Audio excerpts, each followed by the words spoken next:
Good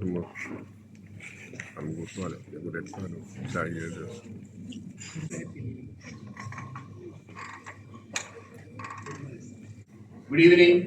Good evening. Respected members and respected our chief guest speaker, Dr. BVR Mohan Reddy garu, for accepting the invitation of HMA to deliver his lecture on a very, very important and contemporary topic today.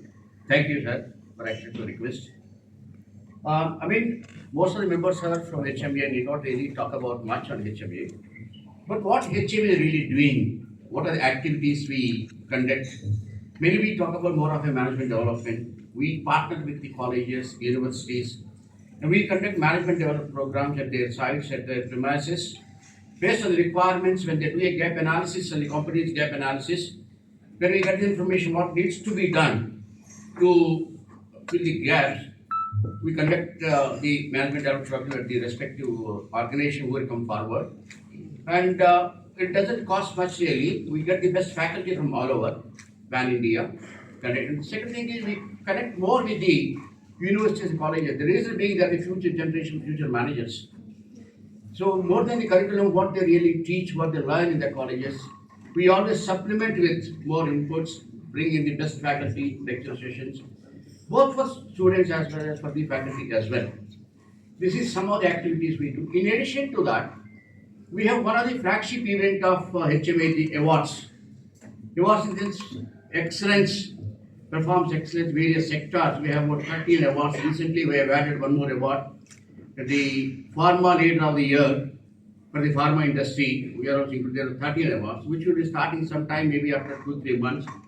The major one, sir, would like to inform all of you.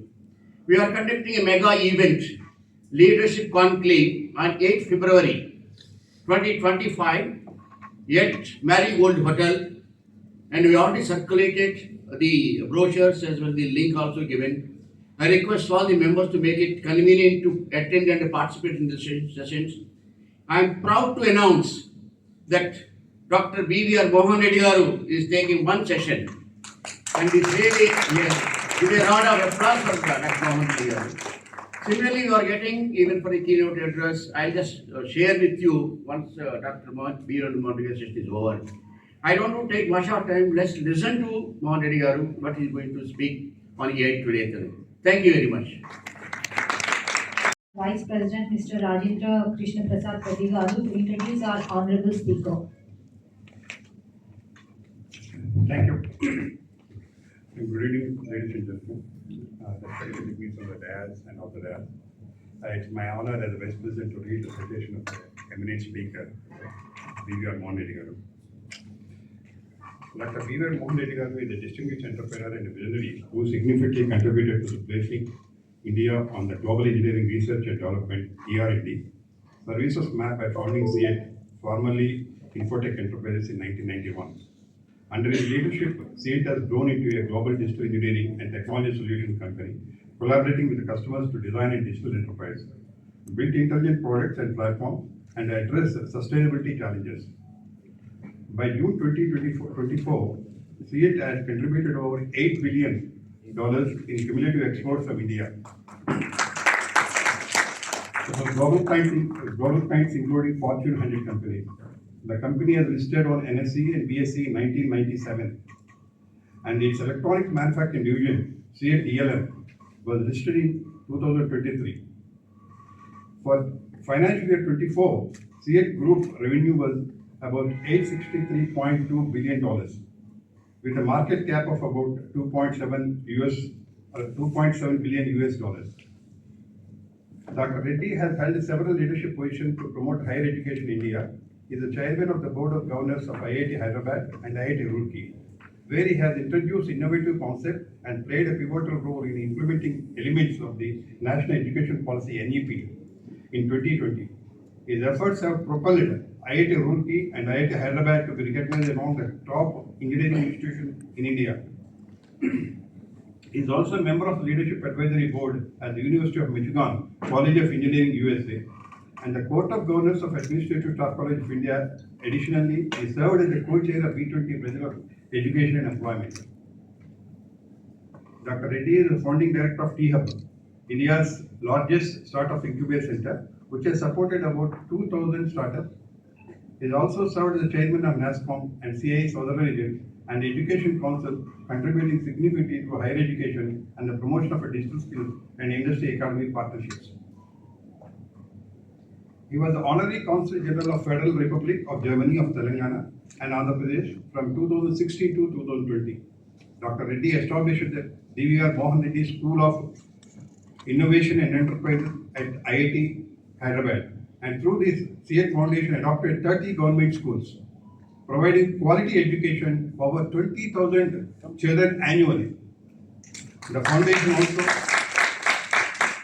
foundation also operates 82 CYIENT digital centers and various skill centers, improving employability for thousands of children and adults.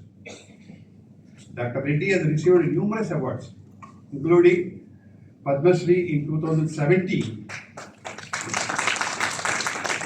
the Distinguished Leadership Award from American Society of Mechanical Engineering, and the multiple Life Achievement Awards from HMA, ASCI, COD, and so many other organizations. He resides in Hyderabad. He holds postgraduate degree from IIT Kanpur and the University of Michigan, and has received an honorary doctorate from several universities like JNTU, Kakinada, JNTU Hyderabad, KLM University, many more.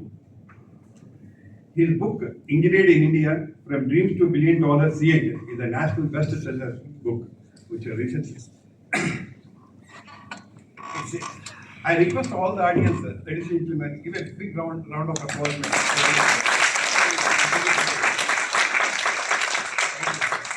It's an honor to be here to work with you and take over the session. They actually overtake us. I'll show you a few examples where they're already overtaking human beings at this point of time. But as a comprehensive human being, every facet that you have in your life, can the machines do? No way close to it. We think several advancements that are in the near horizon can definitely improve the situation. Can somebody help me take care of this one, please? Handle that. That would be helpful if you can get the caller mic from here.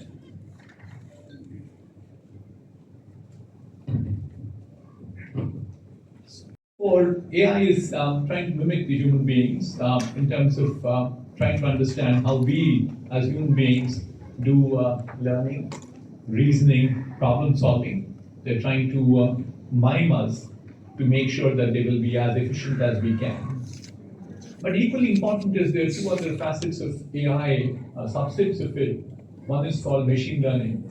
Primarily what it does is it learns all by itself based on data. We'll spend more time on that. What we see at this point in time is the key to growth of AI is all about data, good quality of data, oceans of good quality of data. That's what is required. And so also what we are seeing is that there's a fairly large development in terms of natural language processing. It's come to such a sophistication at this point of time, given, as I said, a mix of several technologies, several diverse technologies.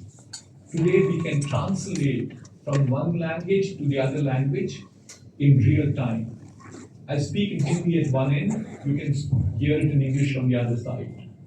And you can speak in English back to me, whereas if I only understand Hindi, I probably can do that. It is also agnostic towards dialects. So that is what's happening with natural language processing. And there's a fairly large project which I'm fairly close to. It's called Bahubhashan, which is being led by IIT Delhi. It's the sensors. God gave us 5 senses. Our ability to see, our ability to hear, our ability to speak, our ability to feel, and our ability to smell.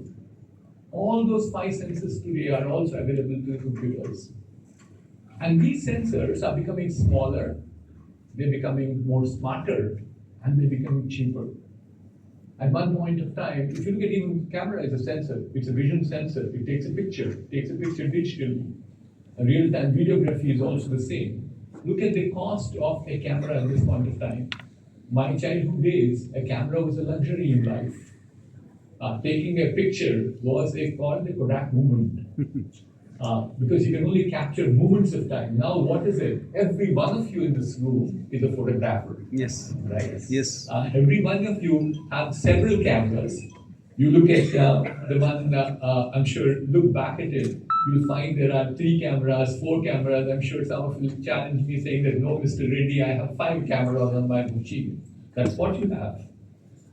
So these are basically the sensors. And so is the case with many others. And some of them are just mind-boggling. Somebody told me the other day that they are in a position to sense the vibration in a bearing by putting a sensor inside. This is not in the recent past. You know, I've been a little more smart in the last, say, 5-7 years on sensors. So I asked them this question, saying, where does the power come to the sensor? Can people answer me? Where does the power come to a sensor which is sitting inside a bearing? Somebody is smart? Heat, vibration, self-generating therefore. The rotation gives, I believe, the power to it. So therefore, you don't need to even have power anymore.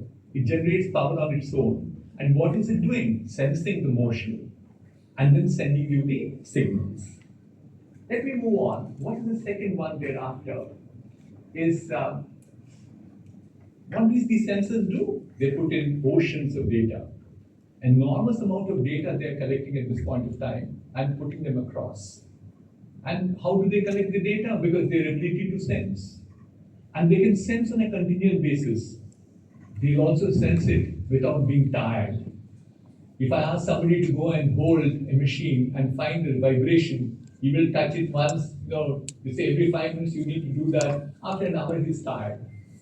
My sensors don't get tired. They continuously, 24/7, till they conk off. They're sending me data.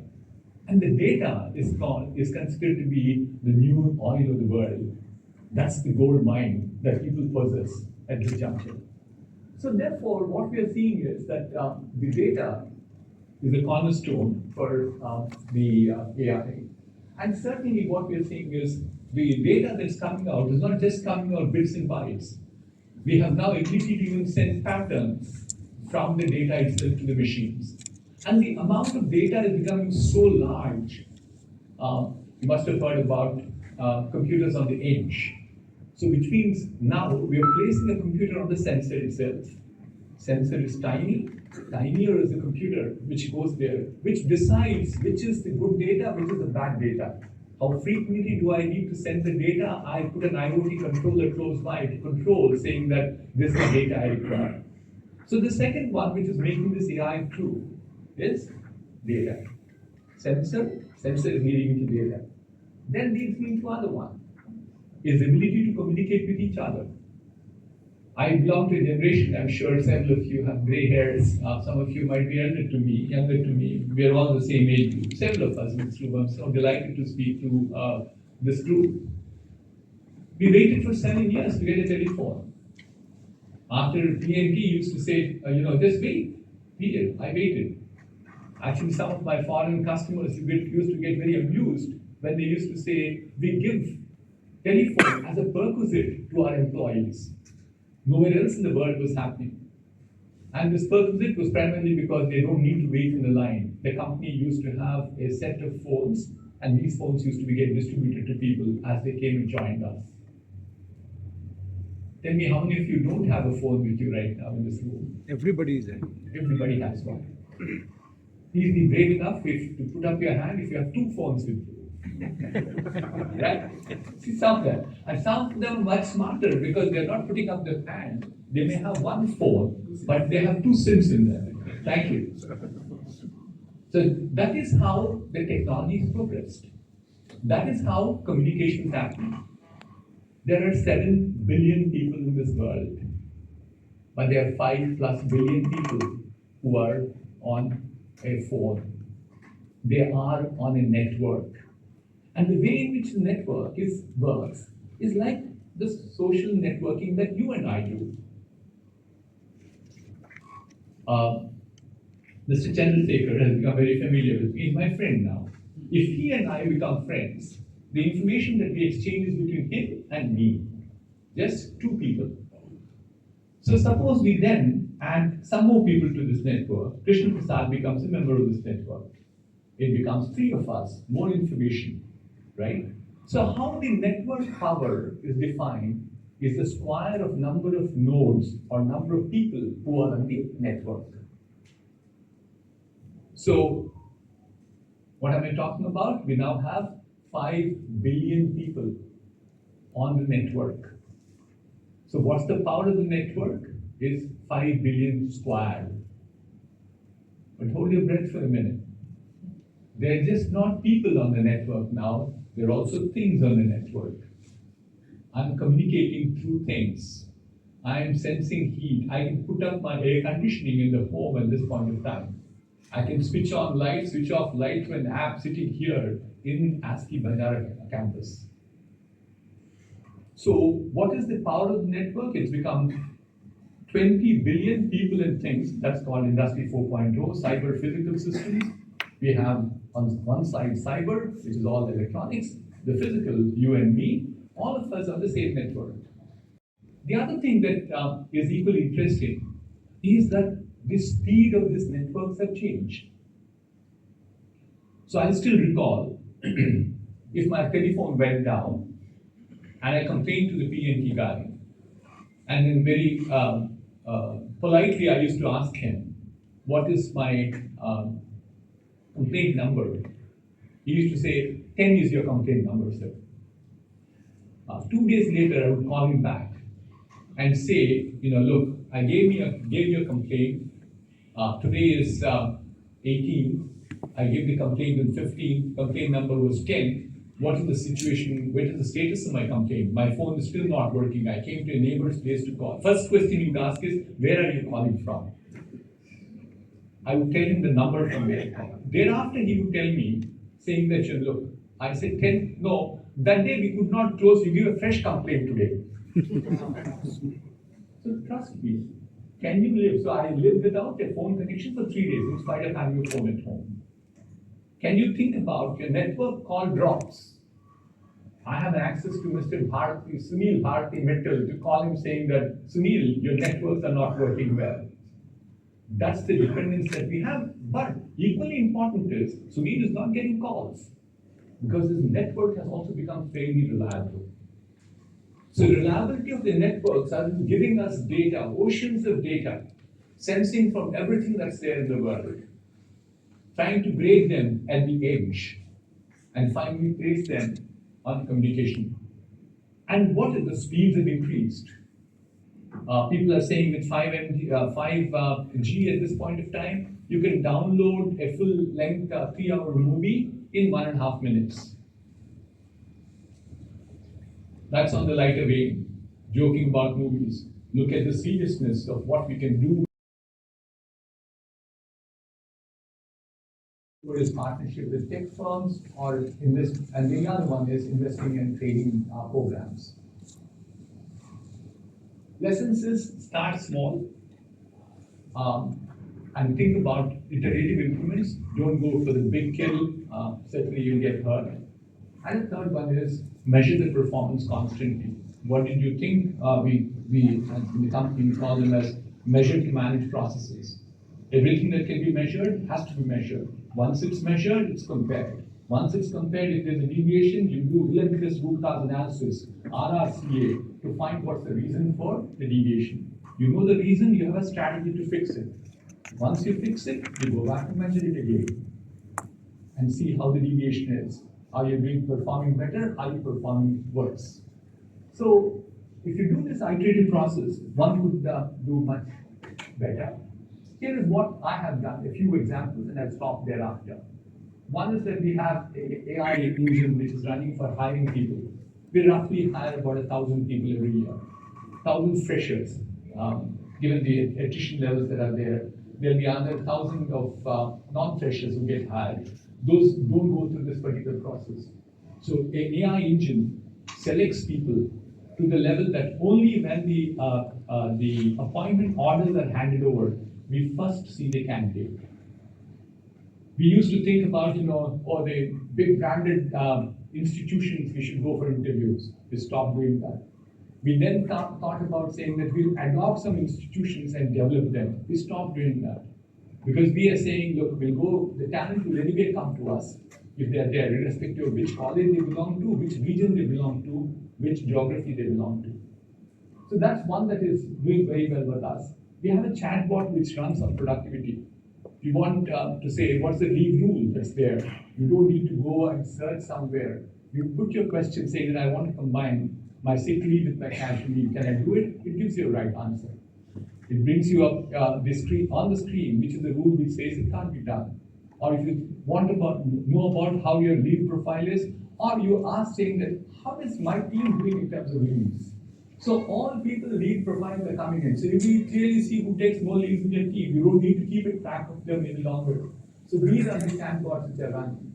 And several more case studies that we have. All of us use Microsoft Copilot. But equally important is what we do for our customers. So we also have the ability to we work on these industries. We have got several applications for generative AI in process, manufacturing. We do a lot of work in signaling and rail signaling. And then there's automotive industry. One of my favorite examples of the recent past is one of the, I should still say one of the, though they are the largest, I believe, oil refineries in the world. We recently implemented a ChatGPT implementation on preventive maintenance. And what is it like? You know, if you want maintenance, there's a maintenance crew. I'm sure many of you belong to mechanical industry or process industry. Crew will go all around, see what's working, what's not working. If there is some vibration which is higher, then he'll go and complain to his boss complains to somebody else, and then the crew comes, spare parts are not there, wrong crew goes there. All that is the past. Just continuously, there are cameras which are taking pictures at the vantage points. The videos that are coming in are being processed at the back end. And if there is anything which is outside the tolerance limits, immediately it flags out. Flags out, thereafter if you say, oh yeah, I can see it, there's a leak that's happening with steam. It also understands what is the equipment that's running there. It understands which is the manufacturer. It understands what the size of the pipe is. It knows which is the crew which is trained in handling that particular piece of equipment, that piece of pipe. So it's scheduling at this point of time that crew to go to that location to go and fix it. I hesitate to share the productivity increments, but the fact of life is 35% of people got laid off in their company after the AI came in. Laid off from that particular role, they're being retrained. So again, don't get overly worried about jobs. Here is the last, so therefore we have a number of them. Here is my last comment, last example. There's an interesting picture that you can go and surf around in the web, which is taken, it's a picture which is 1908, I believe, or 1907, 1908. It's about, it's a picture from vantage point of Fifth Avenue of New York. And so if you look at the street is full of horse-driven buggies. There are only two little cars and tiny cars on two corners. 10 years later, the same vantage point, they went and take the same picture. And what they found, the street is now full of cars. There are a few buggies here and there. I keep saying the horses were never killed, and the horsemen did not die of starvation. They moved on. Yes. They reskilled themselves. And that's the message I have with AI too. Thank you very much for giving me this time.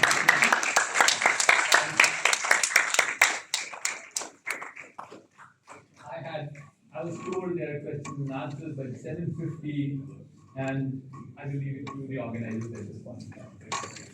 Sir, I have questions, sir. Okay. I was listening to you many times even before when I was there. We visited the convocations of Cale University and later on many occasions, even at IS before that. Three things I have taken. One, the data infrastructure. Number two, skilled manpower. Number three, culture of innovation, which are very good, sir, which I'm going to get in practice with me and also with my people. I have got a threat of people around through videos, whatever I'm getting. the online fraudsters are better doing these three things than us, where whatever banks are getting affected from our accounts, there is no control and the banks are telling that we are helpless. Kindly comment on that. Thank you. Can we do that? Thank you very much. So who are these fraudsters? We. They're also human beings. They're people like us, right? They're no different from us, except that they have a mindset which is fraudulent compared to your mindset, to my mindset, or all of our mindsets who are sitting in this room. And so, can we go and identify them? We can't identify them. There are people who have changed their lives. People have gone back to the normal life. All that could happen. So this is a part of the challenge that we have with the cyber world. You should see, I'm sure you must have been seeing this, there's a video which is amazing. Mr. Modi and Mrs. Patterson taking a dip in Ganges for Kumbh Mela. I don't know whether you've seen that. I have seen. It's a deep fake, absolutely, but you can't make out. And all of them starts off, I think, with Elon Musk and so on. So, and can we go ahead, identify them, kill them, etc.? No. Can we get better than them? We always keep saying that we are 2 steps ahead of them. You blink an eyelid, open it again, they're 3 steps ahead of you. So this is an unending fight that will happen. And so we are getting better. We are getting better. You don't need to, so therefore, are we stopping any of our developments? Are we stopping using our computers? No. The only sad news as a result of that, one other perspective, there's so many perspectives that will come by, is also that the costs are going up. The amount of hardware and software that runs to make sure that our servers are secure is another line item in our P&L right now. So therefore, it's a part of life. So don't get overly worried. We'll always be ahead of them. Sir, good evening, sir. So what happens to all of this workforce who cannot take up these more challenging jobs? What will be the impact on governments and in society, for the society at large? Well, reskill themselves. That's a part and parcel of our life. And we actually keep saying, can we get people into future skills at this point of time? To me, future skills is something which is somewhere up in the air, because future all the time changes. So what is the key thing that we have to teach our children? And that's what I keep focusing on, is adaptability. Our ability to learn is more important than I learned something already. Because you have now the challenge to learn something more 2 years from now, something more newer 5 years from now, and so on and so forth. So therefore, I think there are people who learn, who will prosper. People who don't learn will fall behind, not that they will disappear. And there are so many social security nets that are there, safety nets that are there in this nation, which will definitely help them. But otherwise, people who want to prosper, I'm talking about people who want to grow, people who want to become successful, have to definitely reskill themselves to keep pace with times. Hello, sir. Still the infant stage, but by adopting it, it will speed up a lot of things. All 0 1s will go. There is a pattern or matrix of sets of quantum computing going on. So, how it can help? Suppose, as you say, fraudsters. Can we read the mind? What he's talking something, but his mind is thinking something else. Fraud, way it is thinking. How we can detect that and stop it? So police can be informed early, and he can. If quantum goes into the hands of a fraudster, what happens to your life? Seriously, that's the body we have. And quantum, I can't stop it. And he will race in terms of speeds. And all the whole, yes? Always there is a fight between 2 things. So there are pros and cons. So it is a continuous process, as I said. It has to be continuously updated. Right. So quantum at this point of time is a reality, but it's not at scale. People have got some of the quantums with them. They're very expensive at this point in time. Whereas actually you must have read in newspapers, even GPUs are not done by many countries around the world. And the new regime of Trump, which comes into play tomorrow, I believe, day after tomorrow, or day after tomorrow, is trying to ration GPUs to countries. India needs 30,000 GPUs every year. Trump regime is saying we'll give you 15,000 of them. So therefore, technologies are there, technologies are being mastered. Quantum is important, but still not a reality. We'll go to the next question. Please, sir. Retired IAS officer. Yes, please check. I know you Retired 30 years back, so you can gauge my age.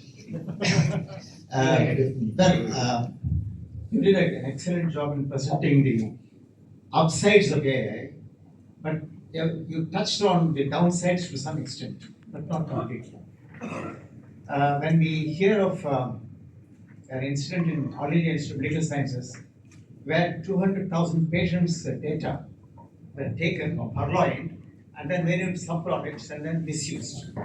The misuse and abuse of AI or misuse and abuse of data are things which are worrying us no end. Now, some people have actually asked some questions, you also answered them. What is really troubling my mind is AI is good in terms of replicating and taking quick decisions, time saving, all that, very good. But then it cannot go into the sensibilities, emotions, and sensitivities of human beings. Right. That brain still is with us. If AI takes over the brains of human beings, all of us will be defunct. So it's very important that we have to save that. In that context, I would like to ask a question. If AI can see patterns, which you mentioned in your initial slides,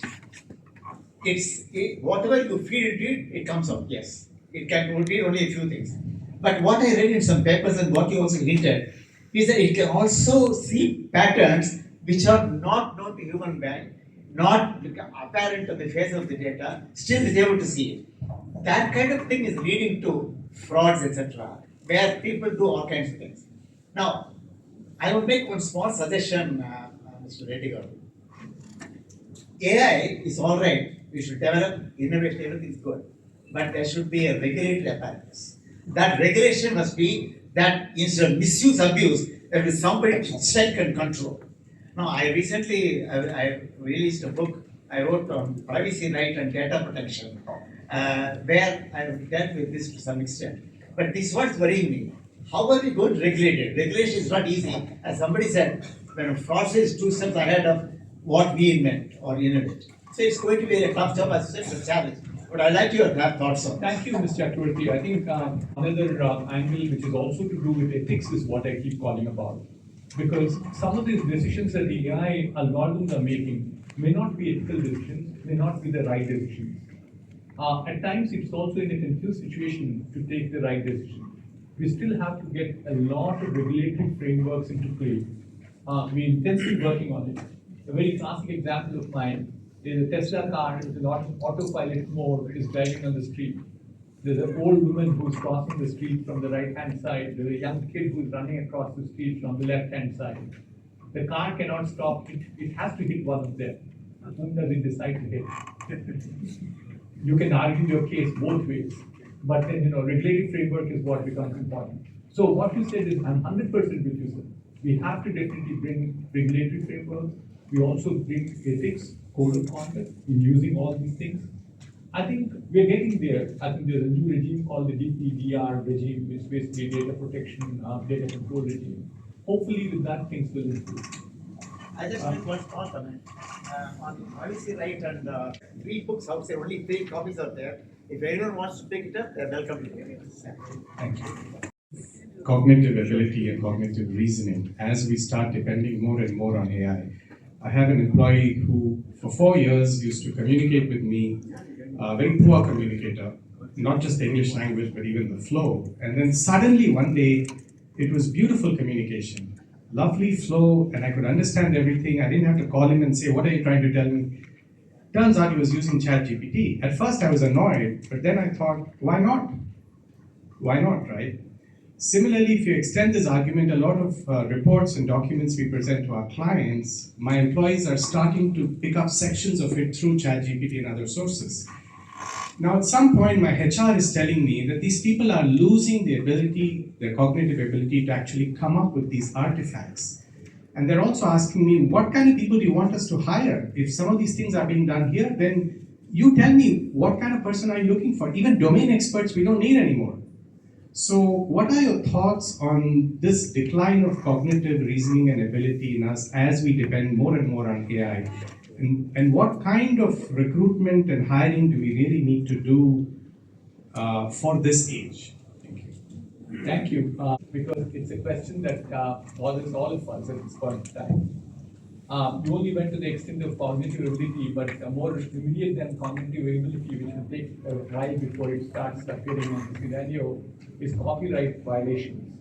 Right now, if you do chat GPT, it pulls from anywhere, everywhere that you want. That's what I think there's a big controversy that's going on. But certainly what we believe is that cognitive ability, if you look at even chat GPT, you can put in what you want it to write. It refines it and puts it across. And it also starts understanding what you like and what you don't like. It's only helping your cognitive abilities is the other way of looking at it. It supplements them. Maybe there's super intelligent people who can be probably far ahead of cognitive abilities of the machines that we're using at this point in time. So what I believe is, what are we looking for in recruiting people is adaptability. Adaptability to a new regime that will come by. New things that are coming in day in and day out at this point in time. So I don't think I have domain knowledge. Will it disappear? No, I think as Mr. Chakravarti pointed out, our ability to assimilate emotions, scenario planning, contextualizing information, etc., are still human beings cannot be beaten by any of these tools that we have. So the result is, I think, but at the same time, they're progressing very well. So human beings have to go ahead of it. The only silver lining is, I keep saying, anyway, Gen Beta is going to come by and make sure that they'll address some of these issues. Yeah, it's 8:05. Sir, I have one. I am BTech Mechanical Engineering, Electrical Engineering, Chemical Engineering, Civil Engineering, and 4 masters. So, sir, first of all, I compliment you for excellent talk. Before that, I ask a few very simple questions. I want to present you a life-changing book. You will say you are already very learned man, sir, international paper. But one thing you said, sir, life learning. Life learning is excellent. There is in Tamil Nadu one university, Adi Shankara University and Technology, they have got their theme life learning. Recently, my master Daddy had inaugurated, so I appreciate, sir, that point. Now, before I present you this book, sir, 2 points I want to raise. Number one, one of my activity is energy audit. I am accredited energy auditor by Government of India. Now, AI consumes 6 to 7 times more energy compared to normal activity. This is one point. Second point, in continuation to Dr. Chakravarti.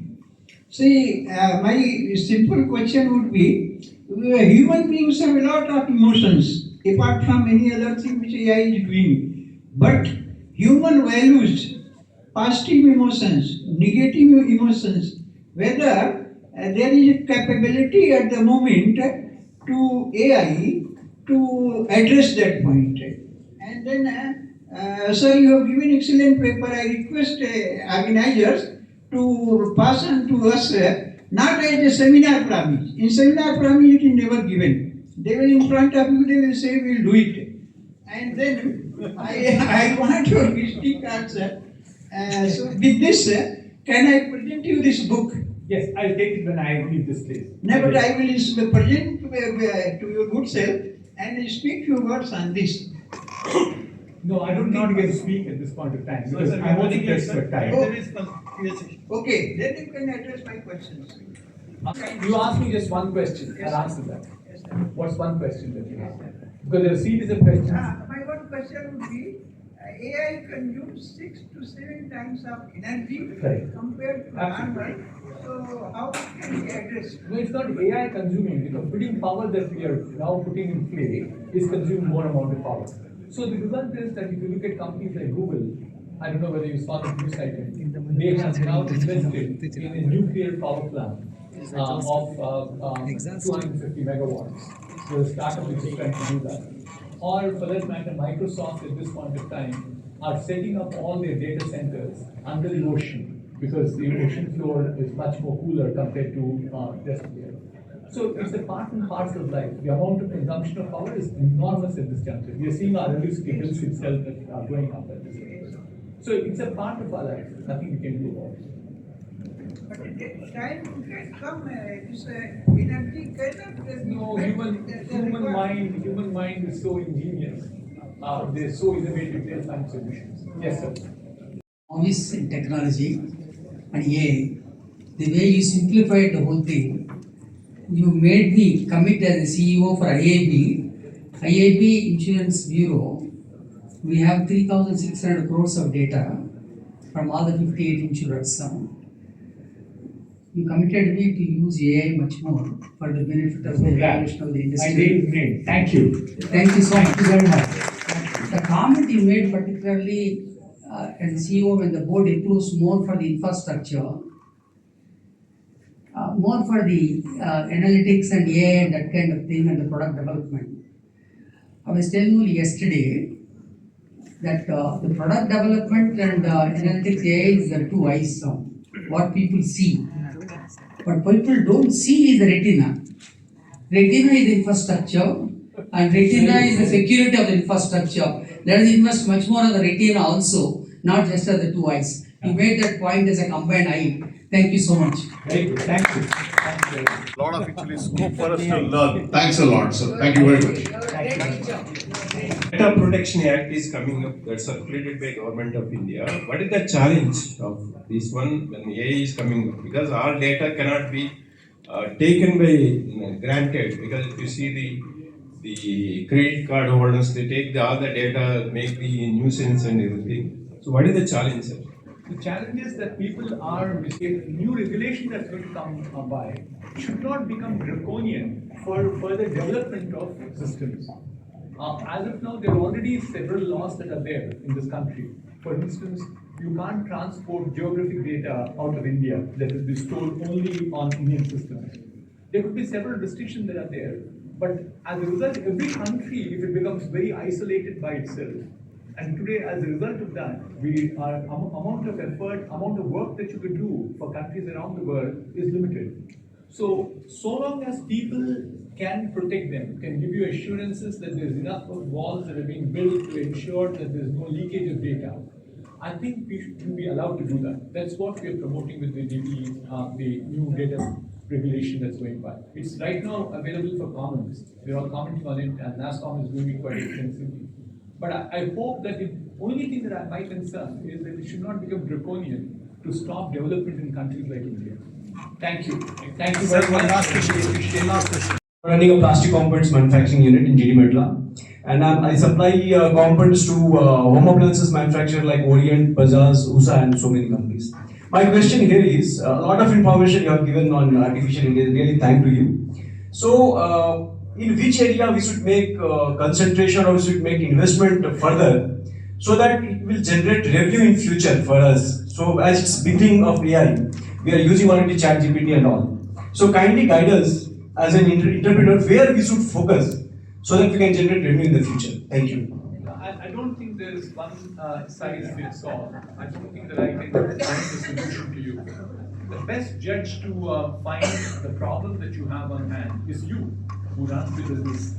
So therefore, if you say, you look at the cost structure, not only the cost structures, if you say material is the biggest cost structure for me, can I go ahead and use ChatGPT to reduce the material cost? I may not.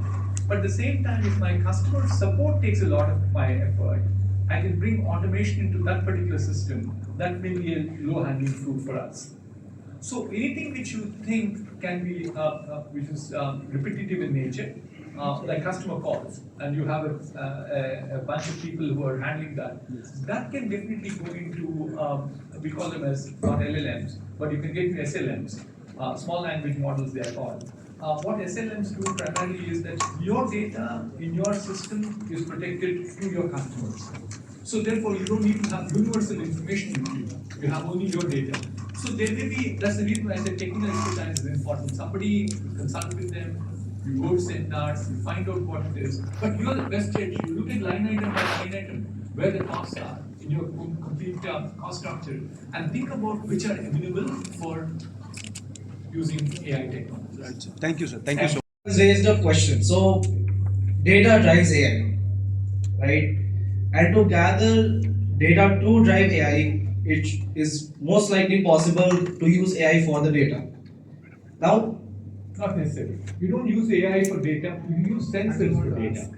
Sensors collect the data feed. So you can run a video, for instance. That's not an AI algorithm. You're just taking the video, which is raw data. You're running AI algorithms in the backend to enrich the data.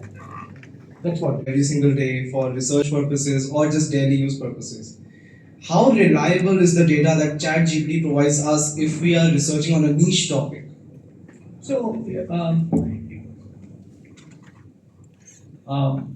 you certainly see that what is happening at this point of time is AI chat automated tool, so you can't completely rely on it. You can't go and sue them thereafter because of that banner that comes at the bottom. I would say reasonably reliable. We have issues of copyright. It's taken from everywhere, anywhere. Like my speech gets somewhere documented. Thereafter, it can give it as or get it out to somebody else, etc. So therefore, if you want to completely rely and write a PhD thesis based on ChatGPT, you might get into trouble very soon. But if you want to write a song using ChatGPT, you will still be all right. So therefore, be conscious of the fact that this is not 100% accurate.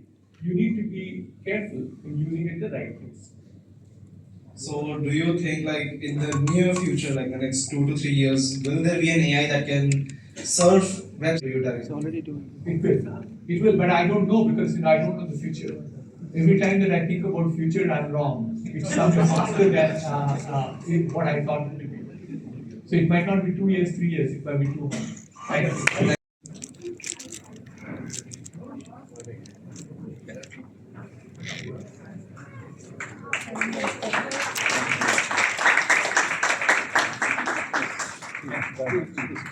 Thank you. Thank you.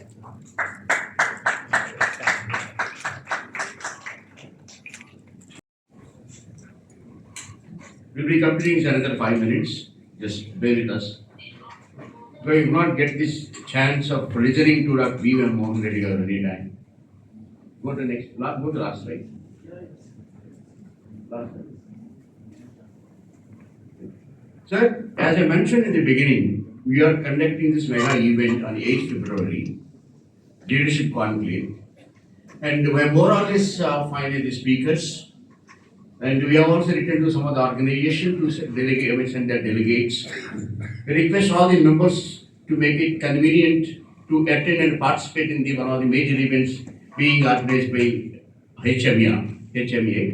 And HMA is affiliated to RBI Management Association. Just want to take you through. It's all some of the things are not yet to be confirmed. Our chief guest we are planning to get Kishan Reddy. And of course, our sir is sitting here. We are going to have one of the best sessions, fireside chat along with one gentleman. And we are also bringing some of the best speakers from Pune and Delhi with the help of IMA. And just to make it one of the last session of 8th February, try to bring in a film personality to retain the crowd more than anything. So I request all the members who are present here, don't miss this opportunity. And it's available on the website. On our website, you can apply because there is a QR code is given how to submit application, how to make the payment. Request all of you to attend and participate this. Let's not miss this. Mohan Reddy 18 is over. He's coming on 8 again. So for his sake, all of us we are attending the program. And thanks a lot. I request our secretary to propose out of thanks. Good evening, all. I would like to thank BVR Mohan Reddy Garu for coming down and spending his valuable time for us. And definitely, we have many takeaways from this session. And as many of the people here have seen, when calculators came in, there was a challenge that their ability of thinking will be reduced. When computers came in, there was a challenge. now the chat GPT or AI is coming, let us embrace it to enhance our productivity rather than looking it as a tool or an enemy which is going to vanish the mankind. That is the message that has been given over here. And thanks a lot, sir. We had many takeaways from this session. And I would like to thank ASCI for giving this place. And also I would like to thank the sponsors for this event. And I would like to thank Lavanya Talluri for playing the role of MC. And also the members who have come from different parts of Banjarahills up to this place in this winter evening. And dinner will be provided over here. And please wait, some books are available outside. You can buy the books and after this one, dinner will be provided outside. Let us stand for national anthem. We are forced to get the signature of chief of the mind available for a few minutes. Oh, you are on.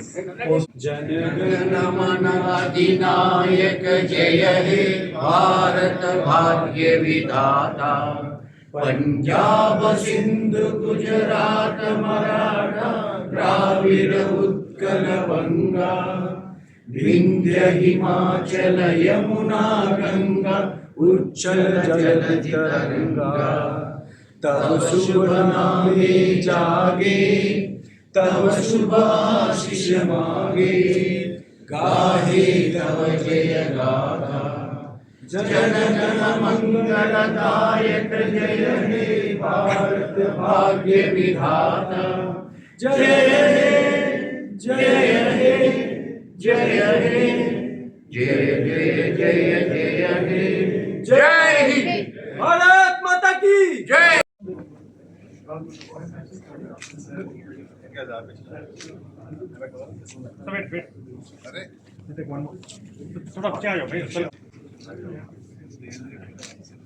Look here, sir. Look here.